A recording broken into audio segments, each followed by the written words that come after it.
Madam rights the bus, जिसे लिखने वाले आर एस कृष्णस्वामी हैं। अगर हम आर एस कृष्णस्वामी के बारे में बात करें तो वह एक राइटर, जर्नलिस्ट और ट्रांसलेटर है तमिलनाडु से। वलीकनन उनका ही एक स्यूडोनिम है, मतलब उन्हीं का नाम है। तो चाहे हम आर एस कृष्ण स्वामी बोले या वलीकनन, दोनों सेम है। उन्होंने नवशक्ति और हनुमान जैसी मैगजीन्स में भी काम किया है और उन्हें 1978 में साहित्य अकादमी अवार्ड भी मिला है। अब इसी के साथ शुरू करते हैं story. Madam rights the bus. एक लड़की है जिसका नाम वलिक ममाई है, जिसे शॉर्ट में वली बोला जाता है। वह 8 साल की है और वह बहुत ज़्यादा क्यूरियस है। वह अपने घर के बाहर अपना समय बिताती है और ज़्यादातर वो अपना समय कैसे बिताती है कि उसके घर के बाहर की गलियों में क्या क्या हो रहा है उसे देखते हुए। यह उसका सबसे अच्छा पासिंग टाइम था। लेकिन इससे भी ज़्यादा कोई अच्छा चीज़ था उसका, जो कि था एक बस, जो कि उसके गांव से बगल के टाउन में जाते थे। उस बस की आवाज़ को सुन करके और पैसेंजर की आवाज़ को सुन करके वह बहुत ही ज़्यादा खुश हो जाते थे। जैसे जैसे समय बीतता वैसे वैसे वह बस को देखती और बस में रहने वाले लोगों की जो बातें होती उन्हें बड़ी ध्यान से सुनती। इसी तरह महीने बीत जाते हैं और बड़ी लोगों के बातों को बहुत ही अच्छे से सुनती थी, जो लोग बस से रोज आना जाना करते थे। वह उन लोगों से बहुत सारे सवाल भी पूछा करते थे, जिसके कारण उसने बस से ट्रैवल करने की बहुत सारी जानकारी निकाल ली थी। उसे यह पता चला कि टाउन से विलेज का डिस्टेंस 6 माइल है, एक तरफ का भाड़ा 30 पैसा है और गांव से टाउन और टाउन से गांव आने में लगभग 45 मिनट लग जाते हैं। तो इसका मतलब क्या था कि अगर वह दोपहर की बस लेती है 1:45 का, तो वह 2:45 में मतलब 1 घंटे में घर वापस आ जाएगी। जैसे जैसे समय बीता वह प्लान करने लगी कि कैसे जाना है, क्या करना है, उसे कितने पैसे इकट्ठा करना पड़ेगा। और एक समय स्प्रिंग का समय था, जब दोपहर के समय वह बस गांव से निकलने वाली थी हाईवे की तरफ। तभी एक छोटी सी आवाज आती है, एक छोटी बच्ची की आवाज आती है, बस रुको बस रुको। तो बस रुक जाता है और कंडक्टर थोड़ा दरवाजे से देखता है और बोलता है चलो चलो जल्दी आओ जल्दी आओ जल्दी आओ।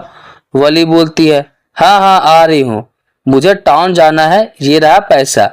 और वह कंडक्टर को सिक्के दे देती है। अब कंडक्टर उसका हाथ पकड़ के ऊपर उठा देता है और यहाँ पे कंडक्टर अपना हाथ फैलाता है, बोलता है आ जाओ बेटा ऊपर चढ़ो। जिस पर बोलती है नहीं नहीं मैं खुद चढ़ जाऊंगी।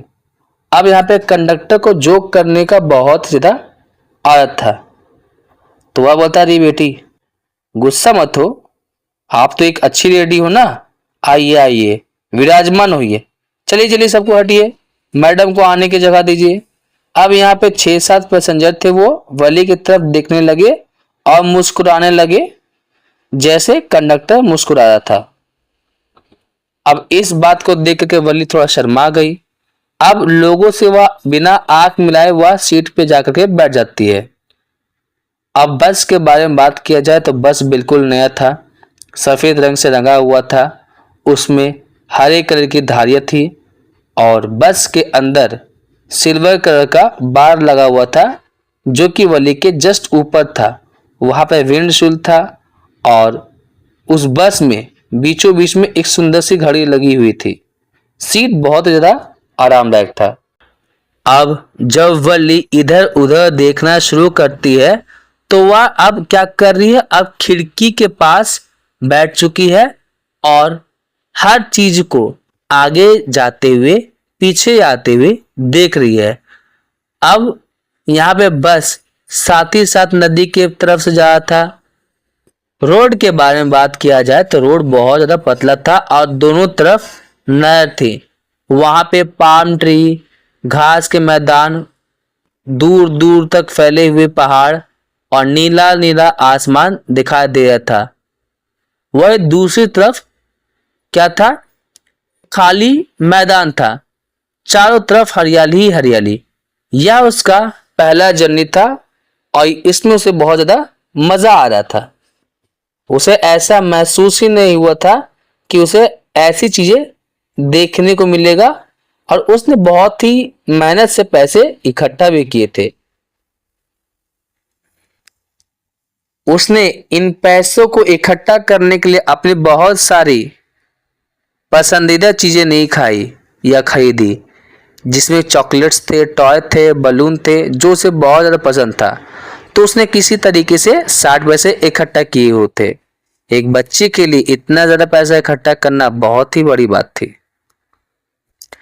लेकिन उसने टाउन जाने का जो निर्णय लिया था, अब ठाना है तो ठाना है, वह करेगी ही। तो यह थी उसकी पहली प्रॉब्लम। अब उसकी दूसरी प्रॉब्लम क्या थी कि माँ को बिना बताए वह घूमने के लिए निकले, तो निकले कैसे। अब उसकी माँ के बारे में बात किया जाए तो उसकी माँ को रोज दोपहर को 1 घंटा सोने की आदत थी। इन्हीं सारी बातों को सोचते हुए वह जा रही थी। अब यहाँ पे क्या होता है, वह बस एक लैंडस्केप की तरफ से जा रहा होता है और उसकी तरफ छोटे छोटे और पुराने गांव भी थे। अब यहाँ पे ऐसा कभी कभी लग रहा होता है कि जो बस है वह इस तरीके से मुड़ रही है मानो पैदल चल रहे लोग उसके सामने आ जा रहे हैं। लेकिन बस बहुत ज़्यादा आराम से चल रही थी, हर तरीके की ऑब्स्टिकल्स को छोड़ते हुए। पेड़ पौधे उसकी तरफ आते और पीछे चले जाते, इसी तरीके से चल रहा था। लेकिन अचानक से बस रुक जाती है। अब सवाल था कि सब लोग देखने लगे कि क्यों, क्या हो गया।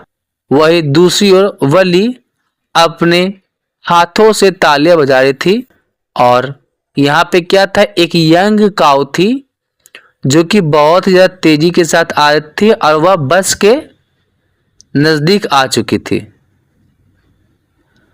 अब यहाँ पे बस धीमा हो जाता है और ड्राइवर हॉर्न बजाता है।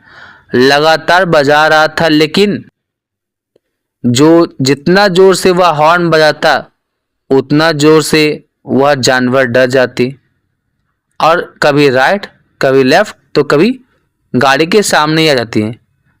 अब इस बात को देख करके वली इतना जोर से हंस रही थी, इतना जोर से हंस रही थी कि उसकी आंखों से आंसू आने लगे थे और अंत में वह गाय वहां से हट जाती है। अब उसके बाद बस एक बिजी रोड से जा रही होती है जहां पे गली थी और ऐसा करते करते वह टाउन तरफ आ चुकी थी। यहाँ बड़े बड़े दुकान थे, बड़े बड़े कपड़ों के दुकान थे, साथ ही साथ महंगी महंगी चीज़ें यहाँ बिकती थी, लोगों की भीड़ थी। अब इन सारी चीज़ों को देख करके वली तो हक्का बक्का रह गई थी, उसके मुंह खुला का खुला रह गया था। जब सारे के सारे लोग बस से उतरे तब कंडक्टर बोलता है कि अरे क्या आप नहीं उतरोगे, जिसमें वली बोलते नहीं नहीं, मैं इसी बस से घर जाऊंगी। अब उसने उस कंडक्टर को 30 पैसे दे दिए और वहीं बैठ गई। तो अब यहाँ पे कंडक्टर बोलता है क्या तुम बाहर जा करके नहीं देखना चाहोगी कि यहाँ पे क्या है। तो बोलती नहीं नहीं, मुझे डर लगता है। अब जिस तरीके से वली बोल रही थी तो कंडक्टर बड़ा अचंभा में। तो बोला ठीक है, एक काम करो, मुझे तुम्हारे लिए कोल्ड ड्रिंक तो लाने दो। तो वली बोलती मेरे पास पैसे ही नहीं है। तो अरे मेरी तरफ से पी लेना, पीने में कोई दिक्कत है। तो बोलते नहीं नहीं प्लीज़ नहीं। अब यहाँ पे क्या होता है, कंडक्टर वहीं पे रहता है और इंतजार कर रही हो यहाँ पे वली कि कब बस खुले। अब बस खुलने का समय हो चुका था, बस शुरू हुई, फिर से वही चीजें वो अब वली देख रही है, सारी की सारी सेम एक्साइटमेंट उसके पास आ रही है। और तभी अचानक से वह क्या देखती कि गांव की रोड के किनारे एक गाय मरी पड़ी थी। और यह वही गाय थी जब वह गांव से टाउन की तरफ आ रही थी। हो सकता है कोई तेज चलने वाली गाड़ी ने उसे मार दिया हो। अब यहाँ पे वह पूछती है कंडक्टर से, क्या यह वही गाय तो नहीं है जो हमारे बस के पास आ गए थे। अब जिस पे कंडक्टर हामी भरता है। अब यहाँ पे वह बहुत ज़्यादा उदास हो चुकी थी, बोल रही थी कि कितने प्यारी और सुंदर गाय थी, अब नहीं रही। अब उसकी जितनी भी खुशी थी सारी की सारी मायूसी में बदल चुकी थी। वह कंटिन्यूअसली उस गाय की तरफ देख रही थी और इसी के साथ बस आगे बढ़ता है। लेकिन उस मरी हुई गाय की जो नज़ारा था, जो उसने देखा था, उसने उसके वली का सारा एक्साइटमेंट खत्म हो गया। अब वह खिड़की के बाहर नहीं देखना चाहती थी और अपने सीट पे बैठी रही जब तक बस गांव नहीं पहुंच चुका था। लेकिन अब तक 3:40 हो चुका था। वह उठती है और कंडक्टर की तरफ देखती है और कहती है, ठीक है सर, हम फिर मिलेंगे। जिस पर कंडक्टर बोलता है, हाँ हाँ क्यों नहीं।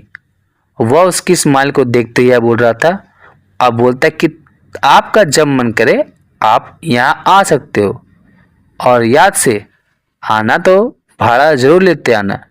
अब वह हंसते हुए बाहर उतर जाती है और जब वह घर के अंदर घुसती है तो क्या देखती है, उसकी माँ जागी हुई है और वह वली की आंटी से बात कर रही थी। अब यहाँ पे वली की आंटी बोलती है, तुम कहाँ गई हुई थी। और इसी तरीके से उसका बोलने की आदत थी। यहाँ पे वली स्माइल कर रही थी और उसकी माँ और उसकी आंट एक दूसरे से बात कर रही थी। उसकी माँ बोलती है, हाँ तुम सही बोल रही हो। और यहाँ पे उसकी माँ क्या बोल रही होती है कि हाँ तुम सही बोल रही हो, हमारे अगल बगल और इस दुनिया में बहुत सारी चीजें हैं, हम सब चीज तो नहीं जान सकते हैं और भले ही हम सब कुछ जान ले, लेकिन हम सब कुछ चीज समझ तो नहीं सकते हैं। वली खुद मुस्कुरा रही थी और उसे भी समझ में नहीं आ रहा था कि वह क्यों मुस्कुरा रही है। लेकिन अभी यहाँ पे कोई मुस्कुराने की कोई वजह नहीं थी क्या?